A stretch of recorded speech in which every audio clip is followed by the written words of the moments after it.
आमचं हक्काचं news channel म्हणजेच विश्व विशाल न्यूज चॅनल। आजच चॅनलला लाईक करा, शेअर करा आणि सबस्क्राईब नक्की करा। नमस्ते।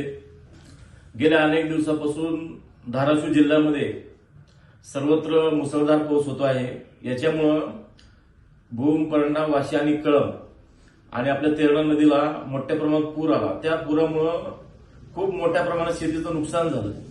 त्या ठिकाणी नुसतं शेतीचं नुकसान नाही झालं तर त्या भागातली नदीलगतची जमीन वाहून गेली आणि ही जमीन वाहून जात असताना म्हणजे हा पुराचा तडाखा एवढा मोठा होता की शेतकऱ्यांची आतापर्यंत केलेलं कष्ट असेल, त्या ठिकाणी उभा केलेल्या फळबागा असतील, त्या ठिकाणी उभा असलेलं सोयाबीनचं पीक असेल, झाडं झुडपं असतील, ते सगळं त्या पुरासकट वाहून गेलं। अनेक वर्ष पिढ्यानं पिढ्या कष्ट करणारा शेतकरी डोळ्यात देखत हे बघत राहिला। त्यांची जीवापाड प्रेम केलेली गुरंढोरं वाहून गेली। विषय एवढाच आहे की आज खऱ्या अर्थानं धाराशिव जिल्ह्याला मदतीची गरज आहे आणि ती मदत करण्यासाठी सर्वांनी तत्पर राहणं गरजेचं आहे।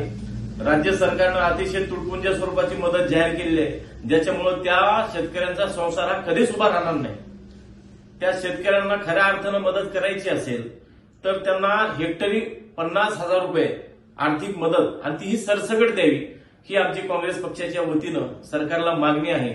ज्यांच्या घरी एखादी व्यक्ती मेली आहे, पुरात वाहून गेलेली आहे, जे जनावर वाहून गेले शेतकऱ्यांची, त्या पशुधन आणि त्या मेलेल्या व्यक्तीच्या घरी व्यवस्थित मदत त्यांनी त्या ठिकाणी पोच करावी आणि ती कुठं 3 आणि 4 लाख स्वरूपाची नसावी, कारण की तेवढ्या पैशामधून त्यांचं काहीच भरून येणार नाही, झालेलं नुकसान कधीच भरून येणार नाही। पण किमान त्यांना दिलासा देणं तरी या ठिकाणी मला वाटतं अपेक्षित आहे।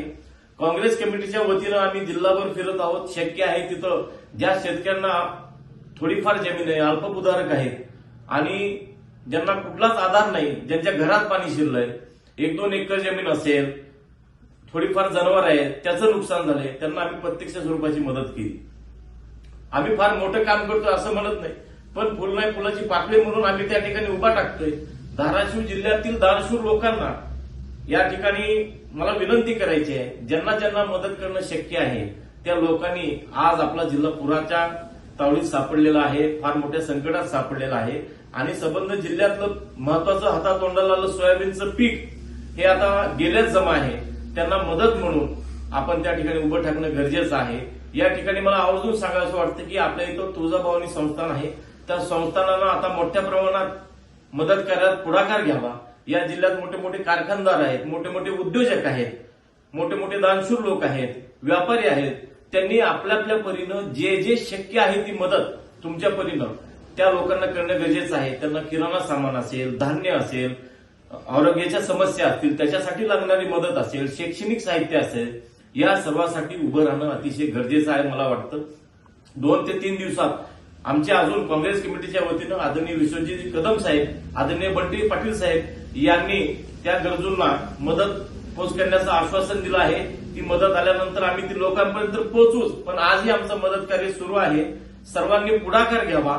मला वाटतं सरकार रस्त्याच्या कामासाठी असेल, मोठमोठ्या विकास कामासाठी असेल, हजारो कोटी रुपये खर्च करते, पण आज पुरामध्ये सापडलेल्या लोकांसाठी, अतिवृष्टीमध्ये सापडलेल्या माझ्या शेतकरी बांधवांसाठी उभं टाकणं गरजेचं आहे। तिकडे हजारो कोटी खर्च आहे, आमच्या शेतकऱ्याला तुटपुंजी मदत तिकडे तोंडाला पानं पुसल्यासारखी करताय। हा दुजाभाव कशासाठी? आणि तुम्ही ज्या वेळेस फिरायला आलात, तुम्ही सुटाबुटा हात आलात, आमचा शेतकरी त्याची अवस्था तरी बघा। तुम्ही कॅमेरे घेऊन येता, लोक घेऊन येता, तिथली परिस्थिती बघा, फोटो काढण्याची तरी परिस्थिती आता त्या ठिकाणी शिल्लक आहे का? आणि तुम्ही मोठमोठ्या गप्पा करता, एकदा तरी तुम्ही त्या ठिकाणी धाडस्य दाखवलं का? प्रत्यक्ष आल्यानंतर तुम्ही मदत जाहीर केली का? तुम्ही इथून जाता आणि तुम्ही विचार करून तुटपुंजी मदत जाहीर करता, ही शेतकऱ्याची शुद्ध फसवणूक आहे।